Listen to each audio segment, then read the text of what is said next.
बहुत समय पहले की बात है। भीमा नाम का आदमी तबला बजाने में बहुत ही मशहूर था। उसकी तबला बजाने की प्रशंसा दूर दूर तक फैली हुई थी।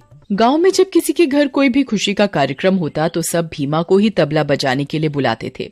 एक दिन की बात है, भीमा जामपुर के गांव में तबला बजाने के लिए गया।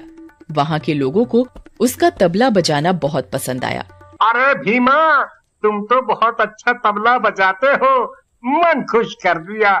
थोड़ा और बजाओ। जी शुक्रिया, अभी बजाता हूँ। वाह भीमा, वाह भाई वाह। सब लोग खुशी से भीमा को पैसे देते हैं। भीमा खुश होते हुए सभी गांव वालों से पैसे ले लेता है और बहुत खुश होता है। आज तो तबला बजाकर बहुत ही अच्छी कमाई हो गई। घर जाकर ये सारे पैसे राधा को दूंगा, वो बहुत ही खुश होगी। घर पहुंचकर राधा, ये लो आज की कमाई। इतने सारे पैसे, अब तो हम जल्दी ही अमीर बन जाएंगे। हाँ हाँ जरूर। सबसे पहले तुम मेरे लिए सोने के कंगन बनवाना। मेरा सोने के कंगन पहनने का बहुत मन है। अच्छा बाबा, जो तुम्हारा मन हो वो बनवा लेना। और अगली सुबह भीमा फिर पास के गांव में तबला बजाने के लिए जाता है। वो गांव जाकर तबला बजाता है। सभी लोग उसके तबले की तारीफ करते हैं और उसे अच्छे खासे पैसे देते हैं। तभी गांव का मुखिया भीमा को बुलाता है। भीमा, कल मेरे घर मेरी इकलौती बेटी नीता की शादी है और तुम्हें उसकी शादी में तबला बजाना है। जी मालिक, जरूर बजाऊंगा। देखो भीमा, कल मेरी बेटी नीता की शादी है और तबला बजाने में कोई भी गलती नहीं होनी चाहिए। मेरी बेटी की शादी में दूर दूर से सभी रिश्तेदार आएंगे, समझे? मालिक, कोई भी गलती नहीं होगी। और भीमा अपने घर की ओर चल पड़ता है। रास्ते में उसे पेशाब लगता है तो वो एक पेड़ के नीचे खड़े होकर पेशाब करने लगता है।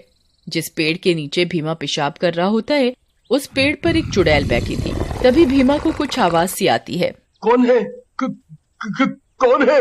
भीमा डर जाता है और मन ही मन कहता है, अरे राम, ये किसकी आवाज है? और वो जल्दी जल्दी अपना तबला उठाने लगता है। तभी उसके सामने एक चुड़ैल आ जाती है। भीमा बहुत बुरी तरह डर जाता है और वो अपना तबला उठाकर बहुत तेज भागता है। चुड़ैल भी भीमा के तबले में समा जाती है और भीमा को पता ही नहीं चलता। वो जल्दी जल्दी घर आ जाता है। राधा, कहाँ हो तुम? अरे क्या हुआ? तुम इतने घबराए हुए क्यों हो? क्या हुआ? भीमा राधा को सारी बात बताता है। अब क्या होगा रे? चुड़ैल अगर हमारे घर तक आ गई तो? तुम डरो मत, ऐसा कुछ नहीं होगा। और अगले दिन, राधा, जल्दी खाना दो, मुझे मुखिया की बेटी की शादी में जाना है, कहीं देर ना हो जाए। मुखिया को नाराज करना ठीक नहीं होगा। मुखिया अपनी बेटी की शादी में ढेर सारा इनाम भी देंगे ना? हाँ, देंगे। ये कहकर भीमा मुखिया के घर पहुंच जाता है। मुखिया के घर बहुत से रिश्तेदार आए हुए थे। बहुत ही सुंदर सजावट हो रही थी। सब लोग मुखिया के घर शादी में आए हुए थे। घर में हंसी खुशी का माहौल था। भीमा, तुम तबला बजाना शुरू करो। जी मुखिया जी। तभी अचानक मुखिया के घर से चीखने की आवाज आती है। सभी लोग घर के अंदर भागते हैं तो सबकी आंखें फटी की फटी रह जाती हैं। मुखिया की बेटी अपने दोनों कानों पर हाथ रखे हुए थी और जोर जोर से रो रही थी। भीमा के तबले की आवाज मुखिया की बेटी के कानों में बहुत जोरों की लग रही थी। वो जोर जोर से चिल्ला रही थी, बंद करो, बंद करो। तभी मुझे कुछ सुनाई नहीं दे रहा और उसे एक चुड़ैल दिखाई देती है। चुड़ैल को देखकर मुखिया की बेटी की चीख निकल जाती है। चुड़ैल उसके दोनों कान बहरे कर देती है। हाय मेरी बेटी, तुझे ये क्या हुआ? मेरी बेटी, बेटी। मुखिया अपनी बेटी की ऐसी हालत देखकर बहुत दुखी होता है और मुखिया जोर जोर से रोने लगता है।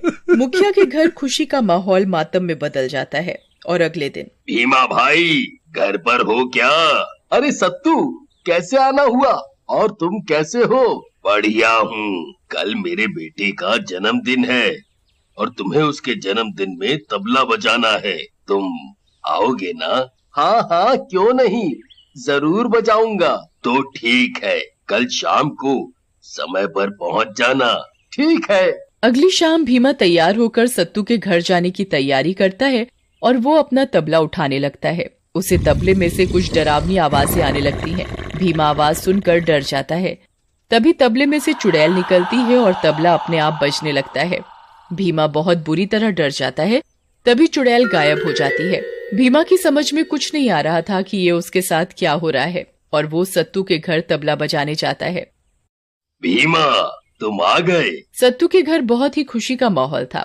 आज उसके बेटे बिट्टू का जन्मदिन है। घर में सभी लोग बहुत खुश हैं। भीमा, तुम तबला बजाना शुरू करो। जैसे ही भीमा तबला बजाना शुरू करता है, चुड़ैल, चुड़ैल, चुड़ैल। बिट्टू जोर जोर से चिल्लाने लगता है। चुड़ैल बिट्टू के दोनों कानों में जोर जोर से तबले की आवाज तेज कर देती है कि उसके दोनों कानों से सुनाई देना बंद हो जाता है। बिट्टू बहरा हो जाता है। भीमा के तबले में चुड़ैल बैठी थी जो सिर्फ बिट्टू को ही दिख रही थी। कहाँ है चुड़ैल? बिट्टू बेटा, कोई चुड़ैल नहीं है, कोई चुड़ैल नहीं है बेटा। पिताजी, मुझे कुछ सुनाई नहीं दे रहा, मैं बहरा हो गया।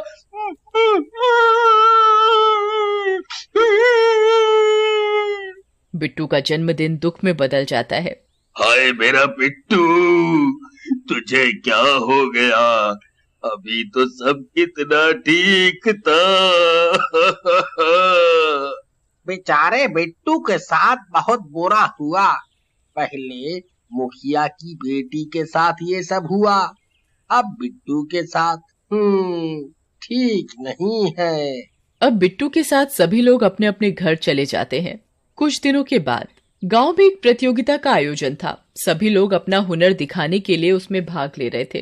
क्यों ना मैं भी इस प्रतियोगिता में भाग लूं? जो जीतेगा उसे अच्छा खासा इनाम मिलेगा। भीमा जैसे ही तबला बजाने लगता है, मंच पर बैठे सरपंच के कानों में भीमा के तबले की आवाज जोर जोर से लगने लगती है। भीमा के तबले में बैठी चुड़ैल तबले की आवाज बहुत तेज कर देती है, जिससे सरपंच के दोनों कानों से सुनाई देना बंद हो जाता है। हाय, मर गया रे मेरे कान।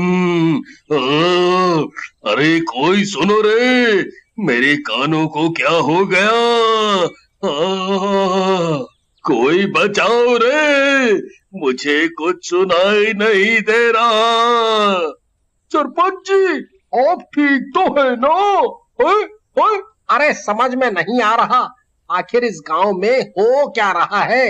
जब किसी के यहाँ कोई भी उत्सव होता है तो उसके घर कोई ना कोई बहरा हो जाता है। पहले मुखिया जी की बेटी के साथ ऐसा हुआ, फिर बिट्टू, अब सरपंच जी। मुझे तो लगता है इस गांव पर बहुत बड़ी मुश्किल आने वाली है। तभी गांव का एक आदमी कहता है, मुझे तो ये सब भीमा का करा धरा लगता है। जब भीमा किसी के आयोजन में तबला बजाने जाता है तब कोई ना कोई बहरा हो जाता है। हाँ, हो, तुम सही बोल रहे हो। हो, अरे भाई, मैंने कुछ नहीं किया, मुझे मत मारो। मैंने कुछ नहीं किया, मुझे कुछ नहीं पता कि ये सब कैसे हो रहा है। मैं तो सिर्फ तबला बजाता हूँ, मेरा इसमें कोई हाथ नहीं है। मुझे जाने दो, मुझे जाने दो।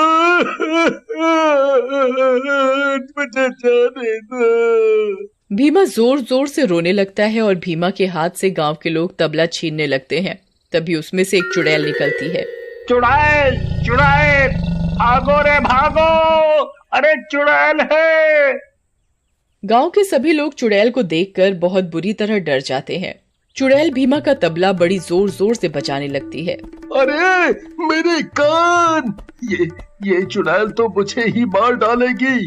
कोई रोको इस चुड़ैल को, मर गया रे। ये तो मुझे बहरा करके ही छोड़ेगी। चुड़ैल और जोर से बजाने लगती है। अरे ये चुड़ैल तो हम सबको बहरा कर देगी, कुछ करो। तभी एक आदमी हिम्मत जुटाकर चुड़ैल से तबला छीनने की कोशिश करता है, तो चुड़ैल उसका गला पकड़कर दूर फेंक देती है। तभी एक आदमी एक तांत्रिक को बुलाकर लाता है और उसे तबले की चुड़ैल के बारे में सारी बात बताता है। तांत्रिक कुछ देर आंख बंद कर चुपचाप खड़ा हो जाता है। वो अपने हाथ में कुछ भस्म लेकर मंत्र पढ़ता है और वो भस्म लेकर तबले के ऊपर फेंकता है तो तबला जलकर भस्म हो जाता है, तो चुड़ैल भी जलकर मर जाती है। चुड़ैल के मरते ही वो सभी लोग ठीक हो गए जिनको सुनाई देना बंद हो गया था। उन्हें पहले की तरह ही सुनाई देने लगा।